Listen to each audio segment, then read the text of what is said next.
Hey everybody, welcome to the Yankee and Canuck double feature Halloween special. Woo! That's right. Who says Halloween has to end on the 31st? Yeah, we kind of planned this to release on Halloween, but things and stuff happen, so yeah. Whoops. Oops, what can you do? But we wanted to make sure we did something extra special for you all. So yeah, I'm exhausted. We did a movie review like what, every day for the month of October? Yep.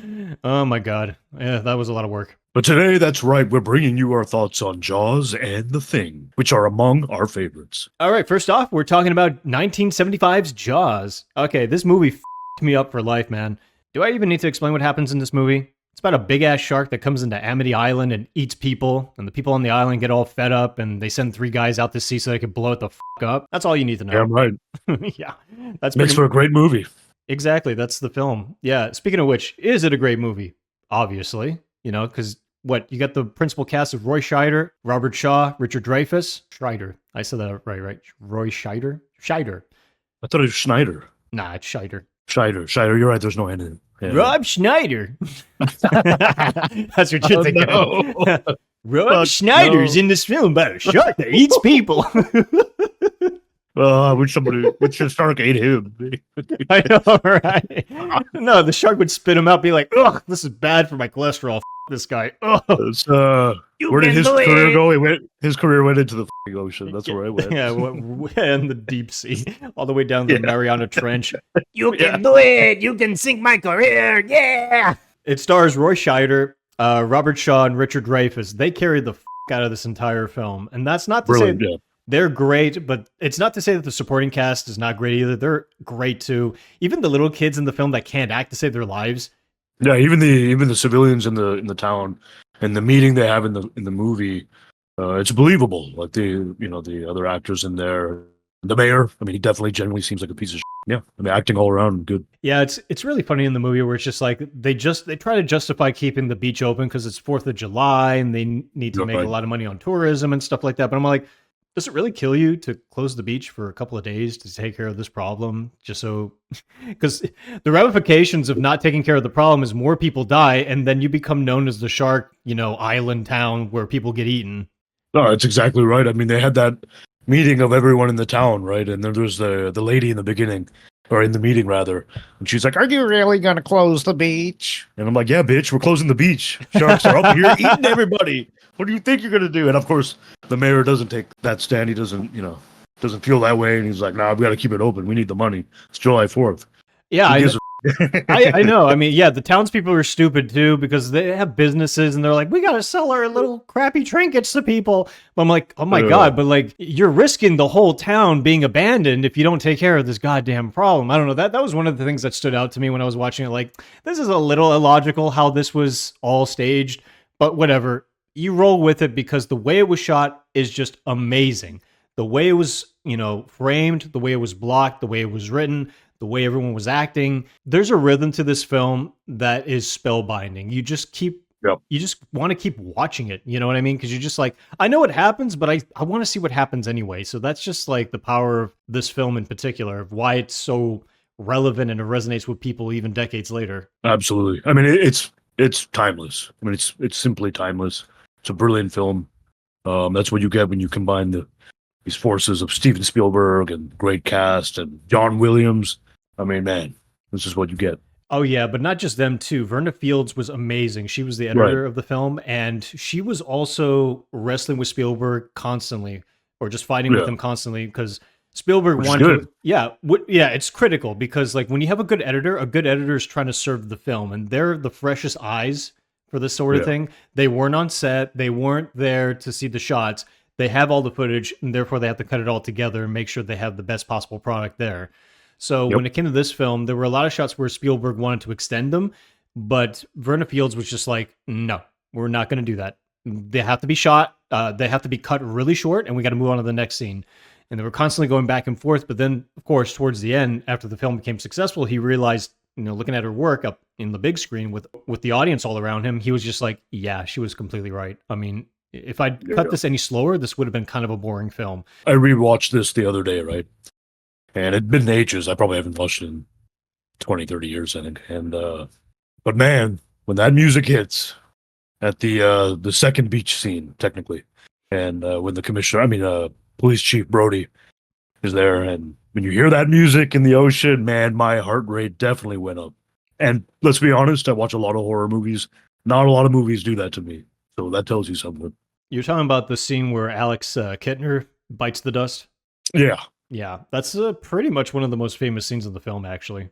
Never mind the scary stuff. That's the selling point stuff. The story is still pretty good. The way it was shot, really good. You follow the story along really well, and it's just like, it builds up. It builds up, and it finally crescendos when the three main guys go out to the ocean to find the shark.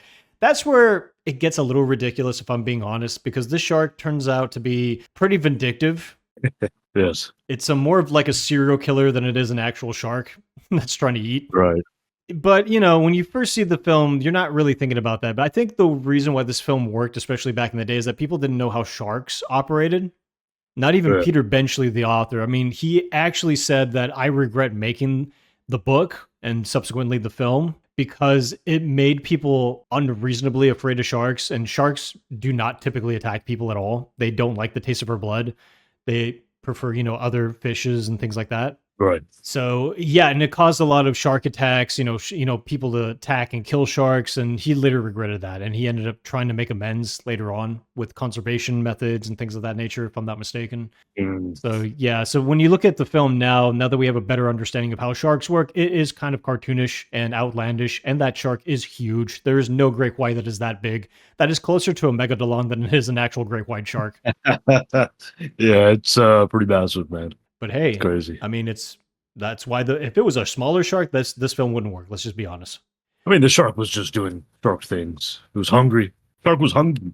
I mean, yeah, in the beginning he was hungry and he's a big boy and needs a lot of human flesh to fill its belly, but then it's just chasing after the boat. It's like ramming into the boat. It's operating as if it's to be like, you guys trying to mess with me. This is my ocean. Yeah. That's what it came off as after a while. And I'm just like, maybe the all the celebrations there not just on the holidays, and so maybe they devastated the waters near Amity for decades. And so this was clearly disrupting the traditional fish snack time for Jaws. And so he decided to just go ahead and start eating people. I guess so. He's not even really the villain. I mean, he's just doing shark things. The real villain is the mayor, right? Yeah, at the end of the day, yeah. I mean, you can't really be too mad at the shark, Yeah. But honestly, an orca could do some of the things that Jaws does, because you hear about these news stories about orcas like sinking yachts and ships and things of that nature. True, yeah. For sure, yeah. I don't think a shark is nearly that intelligent, especially a great white, but whatever. I mean, there's some basis in reality. Right. Yeah, but like you were saying, I like how the build-up went. I mean, the first half of the movie, you get pumped in with all that fear, the build-up. They're trying to figure out a way to deal with the situation. They're debating it. They're discussing it. Obviously, lines are drawn. Should we, keep the beach open? Should we keep it closed? You see who's taking things seriously and who's messing around and not taking it seriously. Exactly. So, and then finally they take the initiative, right? And then do that, go on the it's off to the boat races with Quint and actually execute a plan, right? And then they got to adapt to the situation in the end of the movie and improvise. And so, I mean, the movie's great. I mean, that first half maybe for some people might be like, a lot of build up, but I think it just works out so well. I think, yeah, because another complaint I had is that it was fine watching it for the first time in a while. I remember the last time I saw this film, I was like, yeah, this is kind of slow and this is kind of long. It just felt too long at times. Maybe my attention span is completely shot, I guess, nowadays. But, back in those days, they had to gradually build up the story and the situation, justify everything before they can go out in that big last third act where they have to be out in the middle of the ocean. So, I mean, it all makes sense. And watching it again very recently, I was pretty much glued. I was kind of in the mood to watch this. I guess last time I kind of was not in the mood to watch this. I was like, where's the shark? Come on, shark. Fuck some shit up, shark. But this time I was like, okay, I'm going to pay attention to the story. I'm going to pay attention to the characters, the way it's shot, and the music, and all this other stuff. And I got to pay attention to all the little minutia of things. I get to actually revel in the details and all the effort put into this film, and appreciate it more from that standpoint as opposed to last time. But yeah, I mean, you're right. I mean, especially the first half of the movie, it's just like, and even some of the second half of the film too. It's just it's a little slow. There's a lot of dialogue, there's a lot of talking, and you have to be really invested in what the characters are talking about. Like famously, like later on in the Orca, when Quint, Hooper, and Brody are just in the ship, and they're just chatting about like their battle scars, the little wounds on their bodies, and then finally Shaw's famous story about the USS Indianapolis, the sharks that come in and eat all the men, and there were only a few left. That builds up such an atmosphere and an eeriness, and it's also foreshadowing to what Shaw would end up becoming in the end of the film, shark food. So it's just like, you have to really be paying attention for the film to work.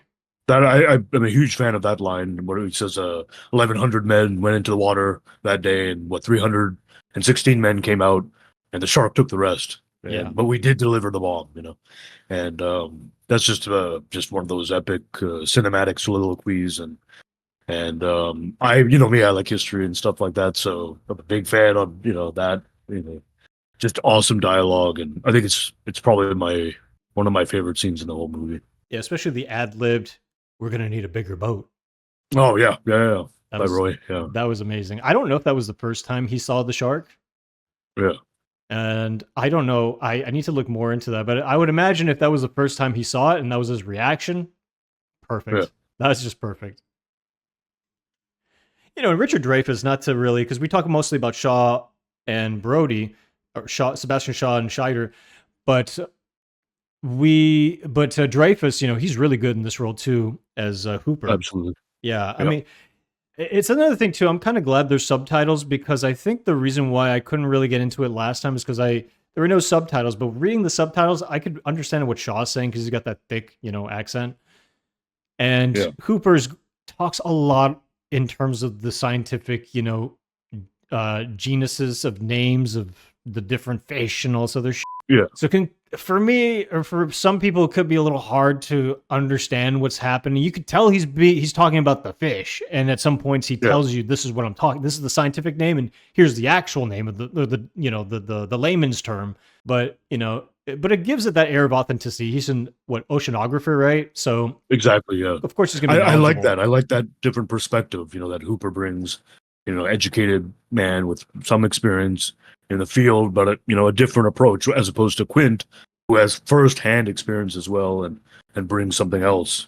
So I think that's something that's really cool in the movie. And then obviously that's they butt heads accordingly because of it. Yeah, as a point of contention, because you have the working class Quint who's had a lot of experience, doing this sort of thing. Then you had Hooper, educated, as you say, maybe some experience, but not totally experienced, and both have a different way of handling the situation. Exactly. Different approach, different attitude. It's really good. I like that. Yeah, and then Brody is just kind of being like, they're like, guys, come on, man. There's a big-ass shark out there. We got to, take care of it. Yeah. So and they have so much in common, too, right? Because they all, unlike the people in Amity, these are three people that have a lot in common as far as the seriousness of the situation and doing what needs to be done, and so yeah, I mean, so honestly, it's one of those films that it works on paper. You could tell why the book was very popular when it first came out, and even though this film had a lot of problems, like one of the reasons why it had a lot of problems, well, pretty much the main reason it had a lot of problems, other than the shark, is the fact that they shot this thing out in sea. Everything prior to that was shot in a tightly, controlled studio system. Big ass tank, like 20,000 Leagues Under the Sea, and all that stuff. All that was shot, in a very controlled environment. Spielberg insisted for this film to be realistic, you got to shoot it out, and you got to shoot it out in sea, out in the ocean. So they managed to find a good spot where the sand banks were high enough to put the shark, hydraulics and all that stuff on, so they can do certain shots. Of course, they completely underestimated, the elements. They completely underestimated, certain things would go wrong. The cameras would stop working. The cameras would fall into the water. The shark, of course, would not work. The sea is rough, right? It's not, it's a lot of, it's difficult. It's not as easy as, they probably thought.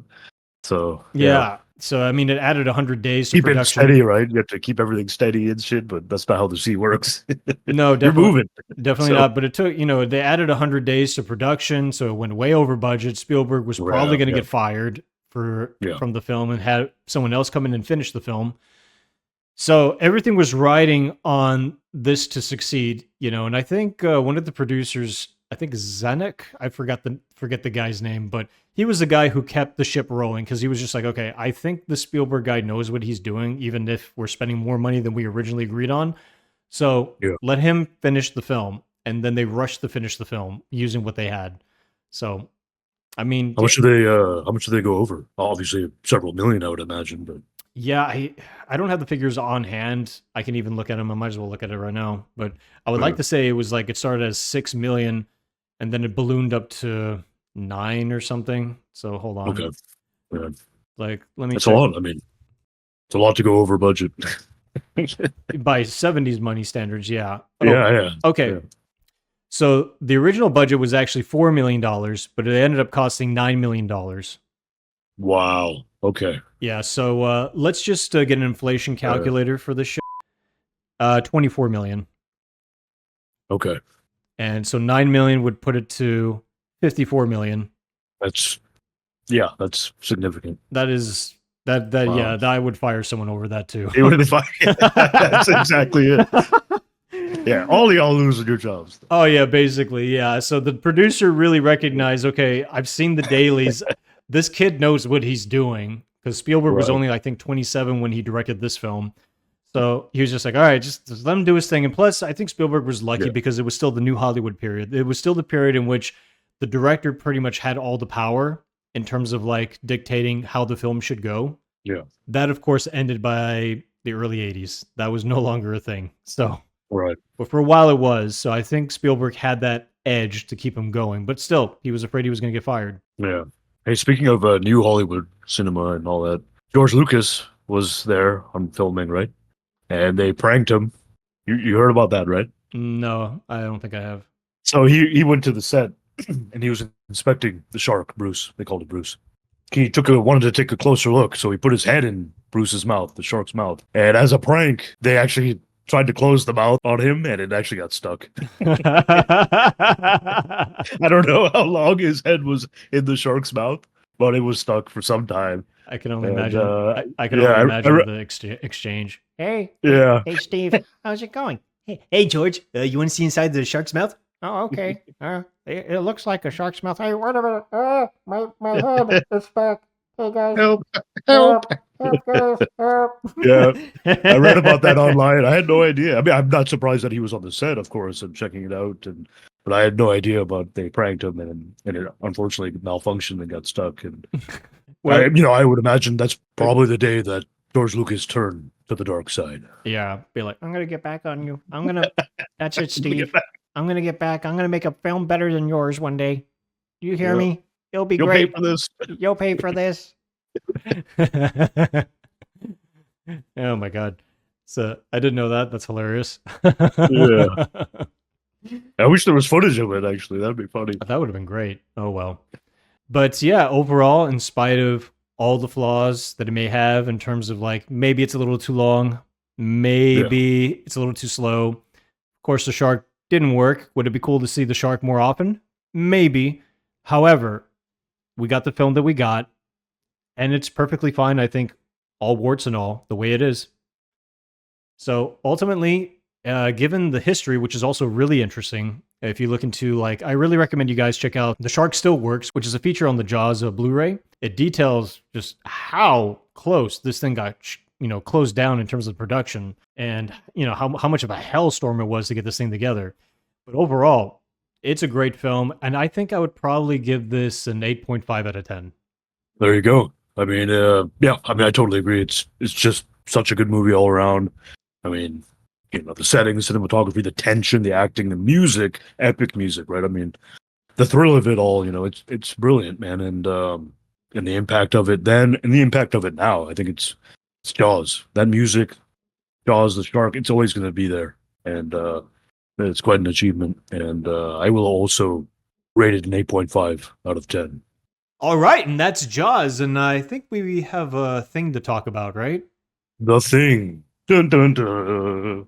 So yeah, the thing. It's about an alien that's basically dug deep in the Antarctic. It's frozen in ice for about 100,000 years, gets thawed by a bunch of Norwegians, wreaks havoc there. Then all of a sudden, an American base wreaks havoc there, and everyone is like, "Oh my god, what the hell's going on?" Because it could shapeshift into them. So Yeah, everyone's distrusting, everyone's fighting each other. So it's a big mystery who done it. that's right. Hell yeah. Yeah, I mean, there's no doubt in my mind that this is one of the greatest horror movies of all time. Actually, I think it's one of the best movies of all time. Obviously, a big list. It's one of my favorites. I've seen it probably half a dozen times, I would say. And I think I honestly like it a little bit more every time I see it. Yeah, conversely, I've only seen it twice, but the second time I've seen it, most recently, I was like, okay, this is pretty good. This is still pretty good. I liked it the Yeah, first man. time. I wasn't in love with it. I love the effects. I love some of Oh, the yeah. acting is great. The sets are fantastic. I like the winter desolate atmosphere and stuff. I mean, all that stuff was really cool. Especially Oh, seeing, yeah. especially them Sorry. seeing the dog in the beginning. Oh, yeah. Shout out to the dog. That's Jed. That's the dog's name, Jed. Yeah. That it's half Canadian wolf, half Malamute. Oh, He was in a bunch of movies, including that Ethan Hawke movie, um, White Fang. oh, really? Yeah, the dog was in a bunch of movies. That's crazy. Did a great job in this movie. I mean, Oh, the acting in general in this movie I thought is pretty good. And but just watching when you mentioned seeing the thing the second time, the dog scenes even make it better because you already know what's up. So yeah. you see the dog walking through the hall, checking out the room before going in, the glares, looking out the window. I mean, it just makes it even better watching it the second and third time. And Well, I kind of got that. It was really obvious watching it the first time that the sure, yeah, dog was like when you first see it, you see people shooting a dog and you're like, what's that about? But then when you see the dog acting weird and even before it gets into the kennel, you're like, right, okay, there's something wrong with this dog, clearly. So what? But when you watch it the first time, what makes it interesting for me is to know who's the thing. That is, yeah, that epic mystery throughout the film that's all the way to the very end. That is the most interesting thing. And if you've never seen it before, it is you're constantly guessing and seeing it like the second time. I'm like, okay, I know how this plays out, but I could see how they did it. And it's very clever. It's supposed to like mislead you, throw in a red herring, exactly. and that's what a good movie is supposed to do that. It's supposed to keep you on edge, it's supposed to keep you guessing. And just when you think you figured it out, it throws a different thing at you. So this film does that masterfully, I think. Exactly. Actually, I would say that we still don't know the order of the events. Because it's really not as simple as you think trying to figure out who did what and who's infected in the order, right? So the Yeah. timeline kind of makes it a little tricky. For example, like Palmer, was he the one who broke the blood bank, or was it Norris? It was probably Palmer, right? Yeah. When was Blair, the doctor, infected? Um, I don't think he was infected when he was taken to the shed after sabotaging the helicopter and the communication equipment because he knew the risk to the world, right? The computer told him. Yeah. So I think he was maybe infected when he was in the shed, or maybe it was all a ruse. Who knows? And Possibly. That's the thing. I mean, like it's set up in a way because it's kind of enigmatic how the thing works. One of the things yeah, that didn't quite make sense to me was in the beginning with the Blair when he's looking through his computer, terminals. It said at one point there's a 75% infection rate or yeah, contamination rate. So there's a high probability that most of these guys are infected, but it's a little weird because after that you only see I think two or three people that are clearly infected, something like that, and everyone else is just killed. So I how you get infected, they do explain it, but it wasn't really clear to me exactly like, okay, if you're infected, does that mean you're compromised? What happens to the original body? And even if it is the thing, is it just going to kill people or is it going to try to infect them too and try to copy them?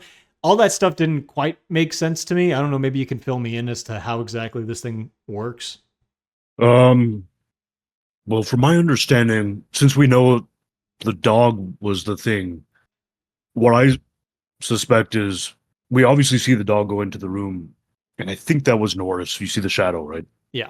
Right. I'm pretty sure that was Norris. And even though we know um, Palmer was infected later because of the blood when they test the blood, but I suspect there's different ways. I can't remember if they mentioned in the movie how it spread in detail, but they obviously all come in contact with the dog, and a couple of them pet the dog and things like that. And so, and then if you notice later in the movie, they start handling their own food, I think. So I think there's a lot of it we don't know, to be honest. And just like I was saying, the order of the events of infection and whatnot, it's fun trying to think about it, but I don't think it's really officially confirmed. And they kind of leave it there for you to just think about it. Makes Yeah. it fun, or maybe for some people, maybe they find it irritating. But Yeah, I because like. that, yeah, because I know it helps the murder mystery angle of it, where you're just like, okay, who is the thing? It's a who done it. So who's the thing? Who is it? Could it be anyone? So that's why they do certain things like the blood testing thing, where they just take that little hot wire into the blood vials, and if it reacts, that means that's the thing. Because I think the way when I read it later, and apparently the way the thing works is that every molecule is self-preservation, self Yeah, or what's the word I'm looking for? Self-preservating, I guess you could say. I don't know, maybe that's a word or not. But yeah, it's yeah, not. But if anything, it's just like, whereas as they say in the movie, blood is just tissue. Whereas if yeah, it's a thing, it's just always going to try to stay alive as long as possible because it's a virus. So that's exactly. how they were able to figure it out that way. But yeah, but still, because it was a little wonky how the thing works, because I didn't know exactly what I knew, generally speaking, the thing's ultimate plan was to infect everyone, it being a parasite, but I didn't. But it's also highly intelligent. It's also Exactly. able to like mimic emotions and memories and all these things, make it otherwise a perfect copy unless it's exposed. Then it becomes this horribly mutated, organism. Yeah, So I don't know. I didn't quite understand the motivation behind it. I think if you have something that's inherently like a parasite or a virus, but also intelligent, it just makes things a little more confused. It's not like the alien movies. The xenomorph is a parasite. It just infects you, it comes exactly, out of you, and then it just keeps multiplying and multiplying because, its sole purpose is to multiply. You know, exactly. there's no other purpose for the xenomorph to exist other than that. Whereas the thing, it just seems like it seems like it had a master plan. It was able to build a spaceship, came out of a spaceship, and it's just like, I don't know. It's kind of all over the place. Yeah, I mean, but I like how they took this approach as opposed to the 50s film. Because this one you at least it's great and terrifying because the thing is not just a single monster or entity. It's able to, like you said, assimilate into anyone, and then they're behaving normally until certain conditions like the heat and or the blood reacting. Mm-hmm. And so I think that made the movie much better and increased the stakes and who to trust, that danger, the paranoia, the fear. It just builds it up in the movie and Yeah, I agree knocks with it out of the park. Yeah, I agree with that because like having just seen the 1950s movie too, it's just a generic monster movie. I mean, let's just be honest. It's just like, where's the Yeah, thing? yeah, Whereas in John Carpenter's rendition of the story, it's all high tension. People are in the beginning, exactly. people are relatively normal. They act like normal people. Then when shit hits the fan, they're clearly scared. They're nervous. They're agitated. They're Yeah, fearful of each other, distrusting towards one another. If this was a real event, that's how it would play out. People would not trust each other. It would be high stakes all the way. Whereas in the 50s version, it's right. just like, hey there, chums, you want some coffee? Yes, I do. So, what's on the order of business here? Well, we're going to go ahead and go to the Arctic out here, and we're going to find a spaceship, and we're going to blow it with dynamite. Oh, smashing.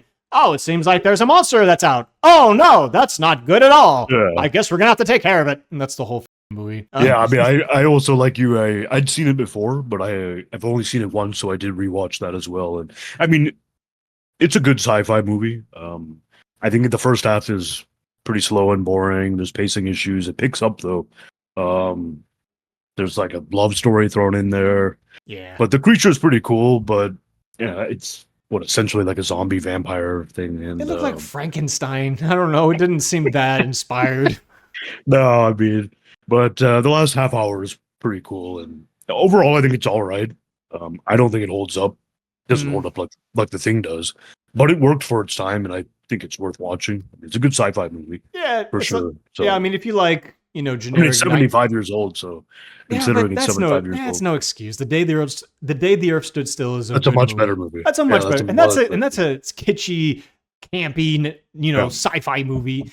So I don't know. True. And then go further back, the Universal classic monster movies. It's just those are my favorite. yeah. So I mean, that's at the end of the day. I mean, it's just to me a generic 1950s monster movie. There's nothing wrong with that. It's fair, If that's what you like, then that's what you're gonna get. And the only really cool scene is towards the end when the Frankenstein's thing monster comes into the bunker and they set him on fire, and he's like, "Roar!" I'm like, okay, that's pretty cool. And they had the whole set on fire. I'm like, okay, that's pretty gnarly.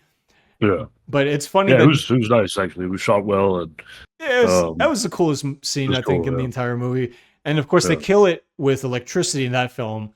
And I believe they're also in the North Pole, whereas in here, they kill it, quotes, they kill it with explosives and they're in the South Pole. Yeah. The thing's in Antarctica research station, and this one took place. Yeah, the original, in Alaska. So it's in the Arctic. And, I mean, that movie was, not, I wouldn't watch that again, but. Probably not me either. Carpenter's a thing, man. I could watch that anytime. Yeah, I mean, as we said, all the performances are great. I like the little moments. One of the best moments in the beginning, other than the dog being chased by the helicopter by those Norwegian guys at the other base, just Kurt Russell, his opening, he's just playing chess with the computer, and then she checkmates him. Then he opens up the little terminal, puts the liquor, and he's like, "Yeah, cheating bitch." Yeah, he pours the scotch into the computer. Yeah, that is so funny. I love that. And each of these, and unlike the 50s movie, each one of these guys in the thing has their own thing going on. They're all memorable in their own unique kind of way. They stand out, Right. Because you have what's his name? Keith David? Is that his name? Plays Childs. Yep. Yeah, he's really good in it. And Wilford Brimley, he as Blair, he's pretty good too. Yeah. I mean, I would say all of them. I mean, there's so many characters in that movie, Clark and Gary and Knowles and Palmer and Childs, Windows, blah, blah, blah. But, yeah, I mean, they all, it all works out really well. And yeah, they serve their function. They're memorable. They all have their moments, So it's just so everyone's got something to do. And that's part of the brilliance too, because for a film like this to work, the whole cast has to work. It's a big ensemble cast. Yeah. So, and they did a pretty good job with that. Yeah. I know that there's some criticism, though, that, there isn't enough maybe character development and you don't know too much about them. But at the end of the day, look how many characters are in the movie. I mean, there just isn't the time to do too much. And I think it worked out just fine. You know enough. And, and you kind of had that feeling when you're watching it that you're almost you're there with the team and you're like, what's going on here? What's up with this fool? And, I kind of understand where that criticism comes from, but it's just more about, these are regular dudes in the station out in the Antarctic. So it's just what more character development do you want? I mean, honestly, hey guys, I play checkers. Hey guys, I love spearfishing. You want to go spearfishing? It's like, oh my God, look at my collection of dirty magazines. You want to see them? It's just like, come on, man. Does that happen? Probably. But do we need that? No. Yeah. It's not that kind of film. It's a whodunit. These are relatively normal scientists or working class dudes. I mean, that's all you need at the end of the day, really. Yeah. I mean, not everyone has to have a catchphrase or a sappy, backstory or whatever the hell. Yeah, it's not necessary. Not necessary. You just need to have little moments, little things, indicators of who they are and where they fit in the story. And that's most important because they all play a role in the story.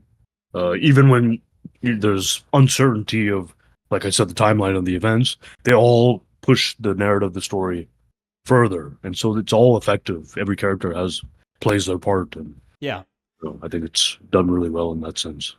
Yeah. We're talking about the story. We're talking about the characters. We're talking about all these other things. We did not get into the main thing that makes this movie famous, which are the effects. Oh man, gotta talk about that. Yeah, it's amazing. Like honestly, seeing it again, they're so grotesque and disturbing that they just stay with you.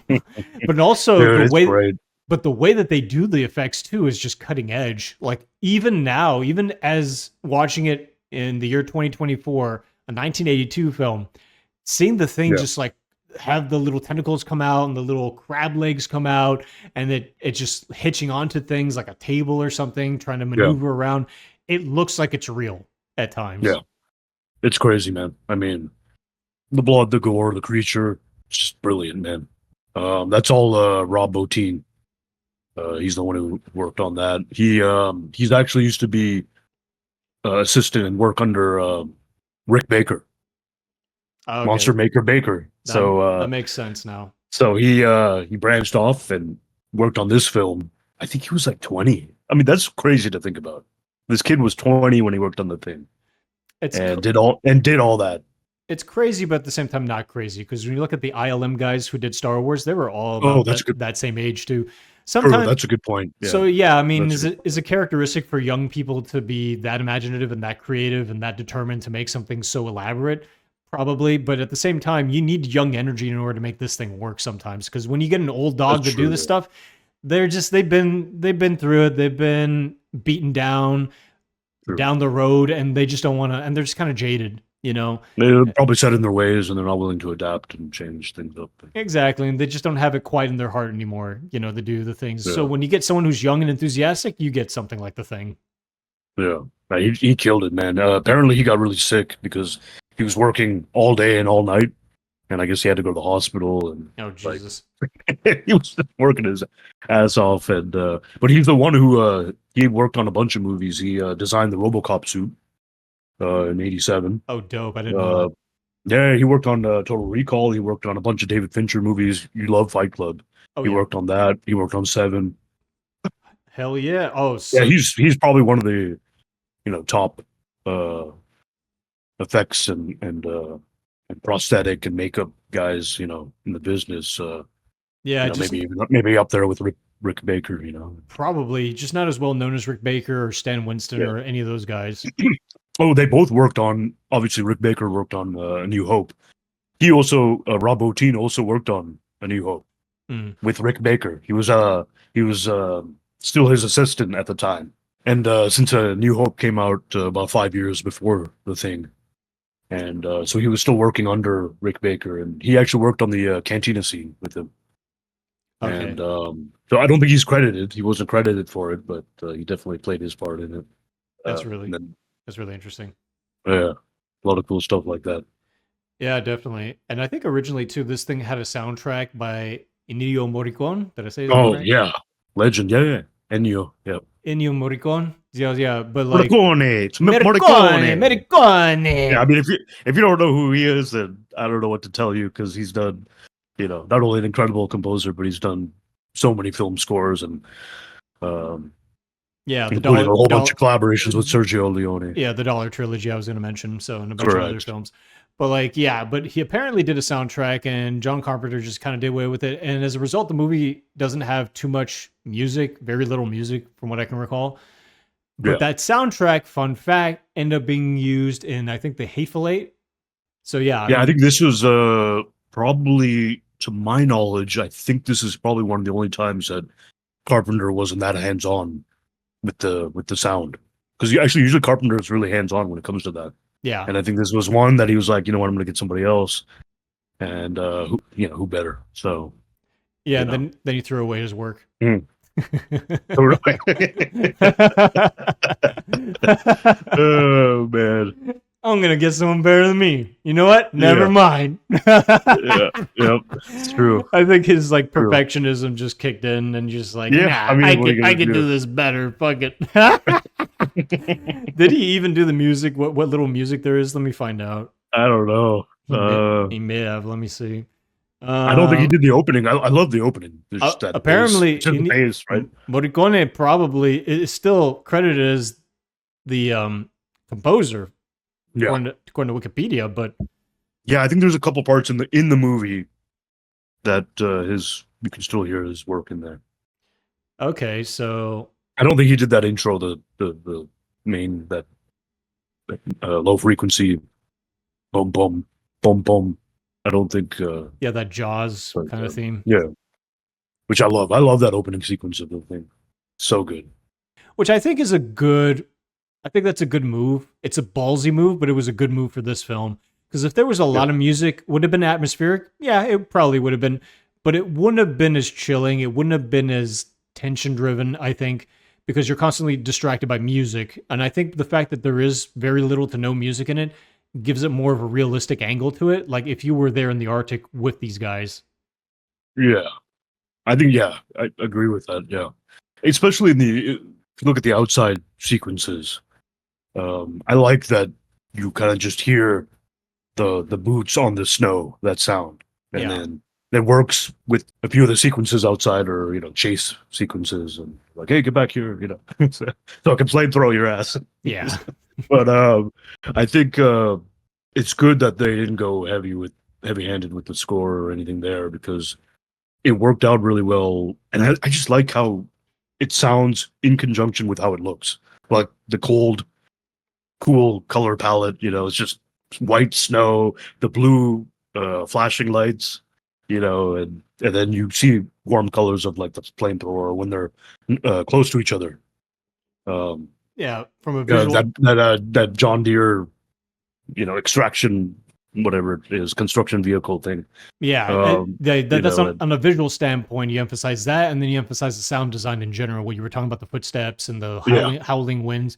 When you emphasize those two things more, you're just more in tune with the film, and that's absolutely. I'm sure it pissed off Marcone, because he's like, I busted my ass and I flew over here just to do this music, only to have it not used. But then the breaks, that's film business, right? Sometimes it doesn't work out. Yeah, actually, it's funny you mentioned that, because I'm almost positive that Carpenter is the one who flew to Italy. He flew to Rome to get him to work on it, to convince him to take the job.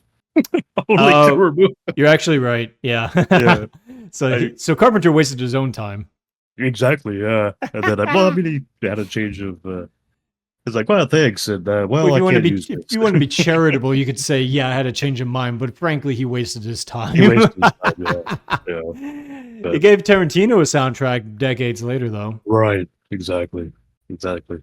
Yeah. There's so much information about this movie, and I think that kind of a lot of good facts and interesting things. And I mean, I could go into the details about, like, that's what's so great about it. I think this is one of those movies that you'll see in like those documentaries and stuff. I've seen one of them before, a long time ago, and it was encompassing a lot of horror films mostly, and going into effects and stuff like that. And this movie, of course, has a whole lot of sophisticated creatures and mechanical creatures and puppets and stuff. And yeah, I mean, like that scene with the Huskies, that's still a very disturbing scene where it gets sprayed on and it's disintegrating, and you get the other one that's all tangled up. I was like, damn, that's some fucked up shit. Yeah. That was what's his name? I think his name was Anderson. He was brought on board when Bottin was kind of getting sick because he was working too much. And so they brought in this other expert, Anderson, and he worked his ass off as well, and set up a lot of the prosthetics and things like that, including that sequence. And I could be wrong, but I think he's not even credited in it because he refused to take credit for it. Okay. Which is insane. That's like, wow. Well, yeah, I mean, maybe it was out of respect. Who knows? Yeah. So, but I mean, there's I would love to watch that documentary I saw once. I don't know where I saw it, but it had great details and about all that stuff. And so for those who are interested in those type of things, and definitely try to look for that. And it's really cool, and to see all that effort that goes into the production and these insanely creative guys. Not just that, but also Jaws. The shark is still working. I mean, anything.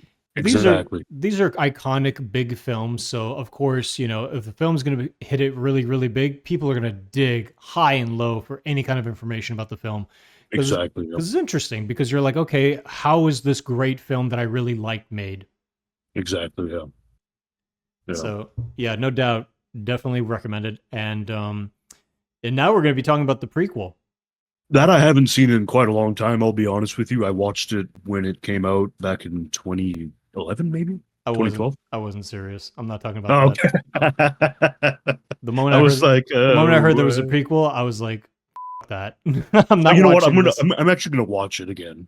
When I saw it, it wasn't terrible, but I didn't like it. Maybe for the wrong reasons, but I'm gonna give it another chance and watch it again, knowing that I know that it takes place right before the thing starts, and he's right into it. It's an early 2000s or kind of midish 2000s, whatever. I want to say 2011 or 2012. I Some think. like that. It's one of those era movies where they were just jerking each other off with the special effects and the CGI special effects specifically.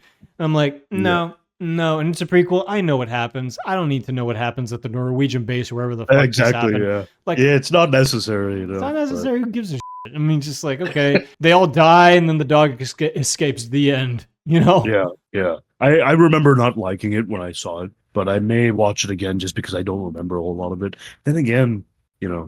I mean, do I need to? Not really, but You're better off just making a brand new thing movie, but this time it's in the middle of an island or something, in a tropical island. wow. Okay. You might as well, and then it just mimics the coconut crabs or something crazy like that. And then you have mutant coconut crabs or some shit. The spaceship crashed into the volcano, and then when the volcano erupted, the organism it was like, I better get out of here before it erupts. It spit out. Yeah. Yeah. And so it begins. Exactly. Or it's like they fish it out from the deep sea or something. Yeah. So it can assimilate as different sea creatures or something. You're right. Like a shark or something, or an eel. See, that's what they should have done. That's what they really should have done. Like, it's just like, okay, it's the same shit you want, but it's in a different environment, different characters, different species that are getting infected and assimilated, and a different way to, like, fucking take care of it. And they find out, like, the plot twist or something is like, oh, they're on Bikini Atoll or something. They're about to detonate a nuke or some shit. That's how you get rid of it. I don't know, something crazy. Something interesting, something crazy. Yeah. That's what I would have done, but whatever. I'm not a hack Hollywood producer, so what do I know? Did you ever play the video game? The thing came out back in maybe in the early 2000s. No, but I saw this review back in the day. A guy called Spoony Experiment. He reviewed the whole game, and apparently, all you do in the entire game is flip switches. Well, it's primarily what you do. That's definitely a part of the game for sure. I do remember that. I played it back in the day. Yeah, but it continues the original thing, if I'm not mistaken, right? The story. It does. Yeah, it actually follows the movie quite a bit in many ways, and it's definitely directly connected. And it was good. I mean, I recall. I mean, it's been a long time. I don't know if I even finished it. I'm sure I did, but I think it was on Xbox and PlayStation 2 and everything back then, maybe around 2000, 2002 or something. And yeah. I mean, it was fine. I wouldn't play it again. But for the time, it was good. Yeah, when I saw it, most of these video game, movie to video game adaptations are not very good. So yeah, very few that exceptions. Very few exceptions. GoldenEye is one. Sure, of course, yeah. That is a very rare exception of an adaptation like that actually working, and not only just working, but revolutionizing, an entire genre. That's like crazy rare. Yeah. More recently, I would say, although it's not directly from the movie, but Alien Isolation. That's a very good game. That's a good one too. Yeah, all that being said though, The Thing, what do I rate it? Well, as we keep saying, it's a great story, a great cast, great atmosphere, amazing state-of-the-art creature effects. Yeah, exactly. And an ending that makes you go, is the thing still alive? That is so perfectly executed. So it's a great monster movie. It's a great atmospheric monster movie at that, body horror. So I would say that overall, I would give it the same rating as Jaws personally. I give it an 8.5 out of 10. I think we're on the same page. These times we're definitely on the same page because I definitely rated an 8.5 out of 10 as well. I mean, damn good movie. Fantastic. I look forward to watching it again. I've seen it 6 times, 7 times. One of those movies I'll watch, next year or keep it going and whatever. Keep the train going. Yeah, I mean, at the end of the day, when it comes to Jaws and The Thing, two theoretically different films, only, similar in terms of genre. When you really look at it, they're both monster films. They're both about isolated areas, in that part of the world. They're about a cast of characters, sometimes an ensemble, sometimes not, but a great cast of characters that have to come together to defeat this seemingly unstoppable force. And they both end with a bang. Agreed. Yeah. So that's exactly it. I think also I think you, Yankee, are infected with the alien thing. No, I'm not. Prove Or it. am I the one infected? I don't know. Audience, what do you think? I think we're gonna have to sit here and stare at each other until one of us turns. But seriously, tell us your thoughts about these two movies in the comments below. Let us know what you think. That's right, guys. And check our TikTok and our YouTube shorts. We've been doing a movie review for the entire month of October. So check those out. We appreciate you liking, subscribing, commenting. Tell us we suck. Tell us we're awesome. We don't care. Feed the algorithm, as we say. And be sure to also check us out on Spotify, on Instagram, on Facebook, on top of the TikTok and the YouTube shorts and the regular YouTube channel. We're kind of everywhere. We're infecting it just like the thing. All right, guys. Thanks for tuning in, and we'll be seeing you next time. Oh, yeah. Hope you had a wonderful Halloween. Even though it's no longer Halloween. Nope.